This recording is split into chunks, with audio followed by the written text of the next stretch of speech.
بسم اللہ الرحمن الرحیم۔ السلام علیکم، میں ہوں اصلاح الدین مغل اور آپ دیکھ رہے ہیں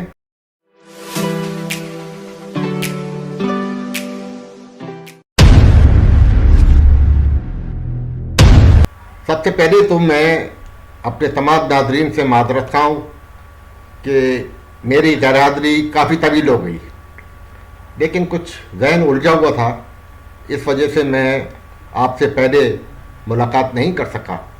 حالانکہ میں نے پچھلے ویلاگ میں کہا تھا کہ میں ڈسکا الیکشن پہ بات کروں گا۔ بہرحال وہ بات تو پرانی ہو گئی، ڈسکا الیکشن بھی ہو گیا، اس کا نتیجہ بھی سب کے سامنے آ گیا۔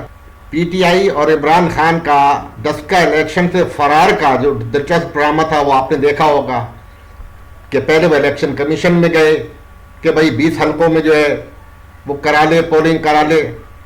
جب الیکشن کمیشن ڈٹ گیا کہ نہیں پورے حلقے میں ہی الیکشن دوبارہ ہوگا، تو پھر یہ سپریم کورٹ گئے، وہاں بھی الیکشن کمیشن نے بڑا مضبوط موقف اختیار کیا اور آخرکار سپریم کورٹ نے وہی فیصلہ برقرار رکھا جو الیکشن کمیشن کا تھا۔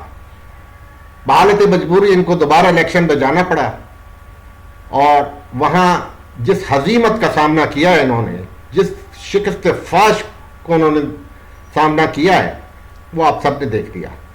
دراصل انتخابات کا ان کے یہاں تصور ہی نہیں ہے۔ باتیں تو یہ بہت کرتے ہیں، عوام کی بھی کرتے ہیں، اسلام کی بھی کرتے ہیں، جمہوریت کی بھی کرتے ہیں، لیکن ان میں سے کوئی بھی چیز نہ اس پارٹی میں، نہ اس کا جو سو کالڈ قائد ہے عمران خان، ان کے کہیں ذہن کے کسی گوشے میں کہیں نہیں ہے۔ اس لیے کہ انہوں نے سب سے پہلے اپنی پارٹی کے الیکشن کرائے تھے پورے پاکستان میں، اور جب اس پہ شور اٹھا تو جسٹس وجیہ الدین جیسے شخص جو ایک ایمانداری میں ان کی مثال دی جاتی ہے، ان کے زیر صدارت ایک کمیشن بنایا گیا جس نے تحقیقات کر کے ان تمام افراد کے نام بتا دیے کہ جنہوں نے الیکشن میں پیسہ چلایا اور جبر و دھوس دھاندلی اور پیسے سے الیکشن جیتا۔ اس کا نتیجہ کیا ہوا؟ اس کا نتیجہ یہ ہوا کہ جسٹس وجیہ الدین کو ہی پارٹی سے فارغ کر دیا گیا۔ حالانکہ آپ کو یاد ہوگا کہ 2013 کے جب صدارتی انتخابات ہو رہے تھے تو پاکستان مسلم لیگ نون کے امیدوار جناب ممنون حسین صاحب کے سامنے انہوں نے اپنا امیدوار جسٹس وجیہ الدین کو ہی اتارا تھا اور کہا تھا کہ ان سے بہتر امیدوار کوئی نہیں ہو سکتا۔ وہی وجیہ الدین اپنی ایماندارانہ تفتیش کے زیر اثر فیصلہ سنانے پر پارٹی سے ہی نکال دیے گئے، اور جن اشخاص کے خلاف انہوں نے فیصلہ دیا تھا وہ تمام لوگ آج بھی پارٹی میں اور کابینہ میں موجود ہیں۔ بہرحال اس کے بعد جب ان کو ڈسکا میں بھی ہزیمت کا سامنا کرنا پڑا تو ان کو آگے کا منظر ذرا صاف دکھائی دینے لگا، تو انہوں نے اپنے وزراء کو میدان میں اتارا، پریس کانفرنس کروائی اور سارے کے سارے الیکشن کمیشن پر چڑھ دوڑے اور مطالبہ کیا کہ پورا الیکشن کمیشن جو ہے وہ جانبدار ہو چکا ہے، لہذا سارے استعفیٰ دیں۔ اچھا، یہاں ان کی مجبوری یہ ہے کہ ان کو ہٹانا ان کے بس میں نہیں ہے، نہیں تو جیسے انہوں نے دوسرے بندے ادھر ادھر ہٹائے ہیں یہ ان کو بھی ہٹا دیتے، لیکن وہ بات ان کے بس میں نہیں ہے، تو دل کے پھپھولے انہوں نے پھوڑے ہیں، لیکن بہرحال نتیجہ کوئی نکلا۔ اب ڈسکا الیکشن کے بعد جو کچھ بھی ہوا وہ بھی آپ کے سامنے ہے۔ ان کی کارکردگیاں ایسی ہیں کہ ان کو لانے والے بھی اب جو ہے وہ سر پکڑ کے بیٹھے ہیں کہ جس گھوڑے پہ ہم نے بازی لگائی تھی وہ تو راستے میں ہی ڈھیر ہو گیا ہے۔ یہ تو ان کو پہلے سوچنا چاہیے تھا۔ ایک شخص جس کا کبھی سیاست سے واسطہ ہی نہیں رہا، ہمیشہ کرکٹ کے میدان میں یا نائٹ کلبوں میں پایا گیا، جس کی عمومی شہرت جو ہے ہر لحاظ سے قدر خراب ہے کہ اس کا ذکر کرنا بھی بہت مشکل ہے۔ کیلیفورنیا کے کورٹ کا جو حکم نامہ ہے ٹیرین کے بارے میں وہ آپ کو معلوم ہی ہے۔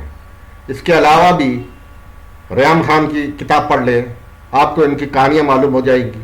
بہرحال اس سے غرض نہیں ہمیں کہ یہ کیا کرتے رہے، سوال تو لانے والوں سے ہے کہ جو معیشت 5.8 پہ گرو کر رہی تھی اور اگلے سال اس کا 6.5 اور 7 کے درمیان ہونا طے تھا، اور یہ کہا جا رہا تھا کہ پاکستان G20 میں شامل ہو جائے گا۔ آپ نے اس حکومت کے خلاف سازشیں کی، کیونکہ ظاہر ہے کہ وہ عوام کی حکومت تھی، تو ان کو عوامی فلاح کے بھی کام کرنے تھے، صرف آپ کا پیٹ نہیں بھرنا تھا، لہذا سازشیں کی، سب کچھ کیا، دھرنے کرائے، حملے کرائے، لیکن جب ہر طریقے سے ناکامی مقدر ٹھہری تو آپ نے اپنے پرانے ساتھی سپریم کورٹ کا سہارا لیا، اور وہاں پہ بھی اس وقت ایک ایسا چیف جسٹس بیٹھا ہوا تھا جو آج لاہور کی جس مجلس میں جاتا ہے وہاں سے بے عزت کر کے نکالا جاتا ہے، اور اس نے ساری چھان پٹک کر لی مقدموں کی، JIT بھی بن گئی، اس میں بدنام زمانہ لوگ شامل رہے، اور 10 جلدیں 10 بکسے بھر کے آ گئے، اور وہ کہا گیا کہ جناب جب 10 نمبر بکسہ کھلے گا تو دیکھنا، 10 نمبر بکسہ کھلے گا تو دیکھنا۔ آج تک نہ وہ بکسہ کھلا، نہ اس کی کچھ چیزیں سامنے آئیں، لیکن جب کچھ نہیں نکلا تو کہا گیا کہ صاحب ان کے پاس اقامہ تھا، کارروائی شروع ہوئی تھی پاناما سے، لیکن اینڈ ہوا اس کا اقامہ پہ۔ اب اقامہ رکھنا اتنا بڑا جرم ٹھہرا، اور وہ اقامہ کیوں جرم ٹھہرا کہ صاحب انہوں نے اپنے بیٹے سے تنخواہ نہیں لی۔ ارے بھائی، اقامہ تو ایک قسم کا ریزیڈنٹ پرمٹ ہوتا ہے۔ میں خود UAE میں 29 سال رہا ہوں، اور ہر 3 سال بعد میرا اقامہ جو تھا وہ رینیو ہوتا تھا، تو وہ تو جب تک میں وہاں رہا وہ رہا میرا اقامہ، جب میں چھوڑ کے آ گیا بات ختم ہو گئی۔ وہ صاحبزادے کی ان کی کمپنی تھی، انہوں نے اپنے صاحبزادے کی کمپنی کا ریزیڈنٹ پرمٹ لیا تھا وہاں رہنے کے لیے یا آنے جانے کے لیے، لیکن اس کو جواز بنا کے آپ نے یہ کہا کہ صاحب انہوں نے اتنی تنخواہ لینی تھی، ان کی مقرر تھی، جو کہ وہاں کے قاعدے قانون کے مطابق ہوتا ہے، لیکن وہ تنخواہ نہیں لے تو سکتے تھے نا، اس کا انہوں نے اپنے کاغذات میں ذکر نہیں کیا۔ چلیے، نواز شریف صاحب چلے گئے، خاقان عباسی صاحب آ گئے۔ خاقان عباسی صاحب نے پہلے دن ہی کہہ دیا کہ میرا وزیر اعظم نواز شریف ہے، اور انہی کی جو پالیسی ہے اس پہ ہم چلیں گے۔ تو جب دیکھا کہ بھائی یہ شخص بھی قابو نہیں آ رہا، تو پھر تحریک لبیک کا دھرنا فیض آباد پر کرایا گیا۔ وہ سب آپ کو پتہ ہے، وہ جس طریقے سے بھی ہوا، اس کا خاتمہ جیسے بھی ہوا وہ ہو گیا، پیسے بھی بانٹے گئے۔ ہم آپ کے نہیں ہیں، ہم آپ میں سے نہیں ہیں، یہ سب آپ لوگوں نے دیکھا، یوٹیوب پہ آپ دیکھ لیں کون صاحب کہہ رہے ہیں یہ فیض آباد کا دھرنا، اس میں یوٹیوب میں ڈالیں، اس میں وہ صاحب سامنے آ جائیں گے آپ کے جو یہ کہہ رہے ہیں۔ آج کل وہ ایک بڑی منصب پہ فائد ہے۔ بہرحال کراچی کا الیکشن بھی ہو گیا۔ اب کراچی کے الیکشن میں جو بھی رزلٹ ہوا، اب وہ تو پیپلز پارٹی جو ہے 600-700 ووٹ سے کامیاب قرار دی گئی ہے، لیکن مسلم لیگ نون نے جو ہے وہ الیکشن کمیشن میں اس کو چیلنج کیا ہے اور ریکاؤنٹنگ کا کہا ہے۔ الیکشن کمیشن نے ان کی ریکاؤنٹنگ کی درخواست منظور کر لی ہے، اور 4 تاریخ کو اس پہ دونوں پارٹیوں سے بات ہوگی، پھر جو الیکشن کمیشن کا فیصلہ ہوگا وہ سب کے سامنے آ جائے گا۔ لیکن بتانا اس الیکشن کے بارے میں یہ تھا کہ پیپلز پارٹی ایک طرف تو یہ کہتی ہے کہ ہم نے PDM سے جو عہدے ہمیں تھے، سیکریٹری جنرل وغیرہ کے جو عہدے تھے ان کے، ہم نے ان سے استعفیٰ دیا ہے، PDM نہیں چھوڑی۔ یہ پیپلز پارٹی کا کلیم ہے۔ PDM میں ہم اب ہیں، ابھی بھی ہیں، کیونکہ PDM تو بنائی ہم نے۔ اچھا، تو PDM میں طے ہوا تھا آپ جہاں انتخاب ہوگا، ضمنی انتخاب ہوگا، وہاں جو امیدوار دوسرے نمبر پہ آیا ہے وہی کھڑا ہوگا، وہ PDM کا امیدوار ہوگا، اس کے سامنے PDM کی کوئی جماعت اپنا امیدوار کھڑا نہیں کرے گی۔ تو یہ حلقہ NA 249 249 میں شہباز شریف صاحب جو تھے، NA 249 میں 2018 کے انتخابات میں شہباز شریف صاحب لڑے تھے، اور فیصل واؤڈا کو کامیاب کروایا گیا تھا، وہ بھی 600-700 ووٹوں سے تھا۔ تو اب اس حلقے میں جب دوبارہ انتخاب ہو رہا ہے تو شہباز شریف دوسرے نمبر پہ آئے تھے، پیپلز پارٹی 6 نمبر پہ تھی۔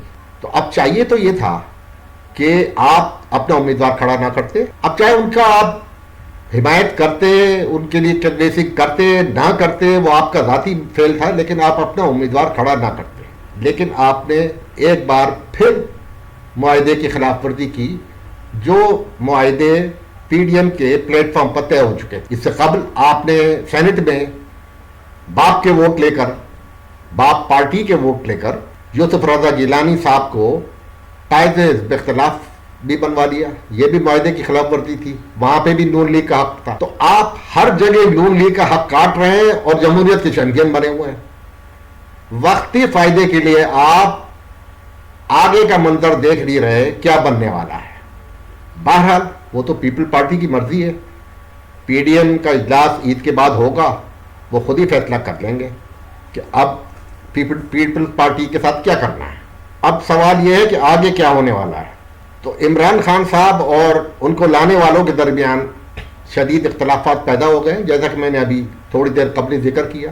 4-5 دن قبل army chief general Qamar Javed Bajwa نے صحافیوں کو افطار ڈنر پہ مدعو کیا، جو کہ کہا جاتا ہے کہ 6-7 گھنٹے کی میٹنگ تھی طویل. اس میں انہوں نے جو کچھ کہا اس کا جواب خان صاحب نے ابھی 2 دن قبل پرسوں جو ہے تقریباً انہی صحافیوں کو بلا کے اور چند ایک دیگر کو اس کا جواب اندر دیا ہے. کل ان کے جو افلاطون ہیں اسد عمر صاحب، انہوں نے بیان دیا ہے کہ اگر خان صاحب کو کام نہیں کرنے دیا گیا تو اسمبلیاں توڑ دیں گے. اچھا بھائی، کون سا کام کرنا چاہ رہے ہیں جس سے کسی نے روکا ہوا ہے؟ اور پھر یہ کہ یہ آپ کس کو کہہ رہے ہیں؟ کون آپ کو کام نہیں کرنے دے رہا؟ اور وہ کیا کام ہے جو آپ کرنا چاہ رہے ہیں اور کوئی آپ کو کرنے نہیں دے رہا؟ آپ اگر کام کرنے والے ہوتے تو آج عوام جو تھے سڑکوں پہ نکلے ہوتے.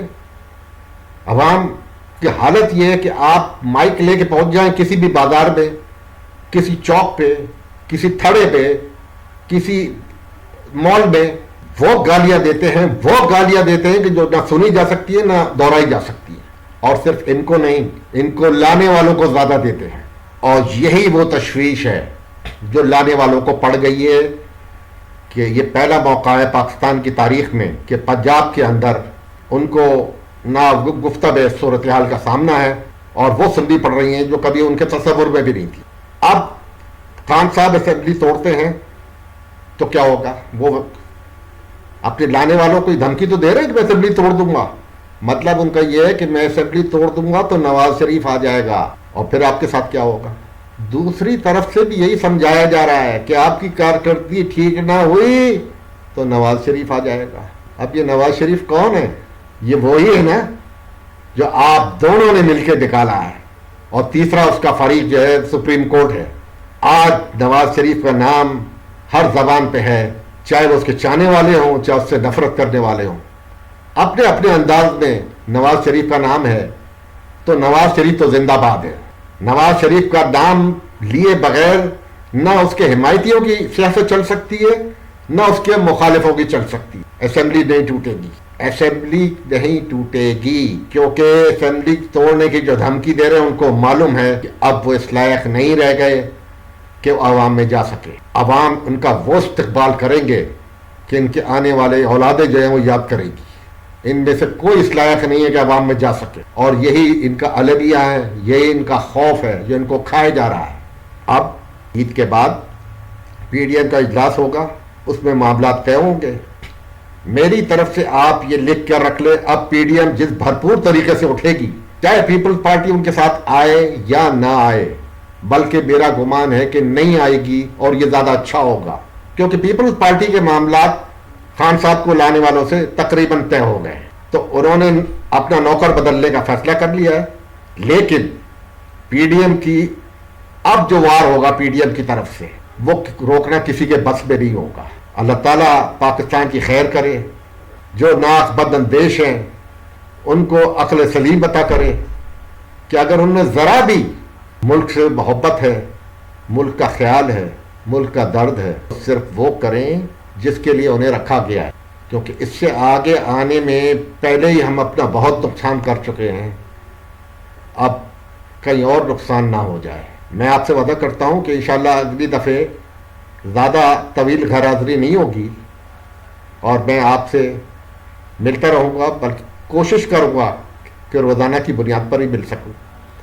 اب مجھے اجازت، اگر ولاگ پسند آئے تو اس کو اپنے دوستوں کے ساتھ بھی شیئر کریں اور ان سے کہیں کہ اس کو سبسکرائب کریں، لائک کریں اور اپنی رائے کا اظہار کریں تاکہ ہمیں معلوم ہو کہ آپ کیا سننا چاہتے ہیں۔ اب مجھے اجازت، اللہ حافظ، پاکستان، پائید آباد۔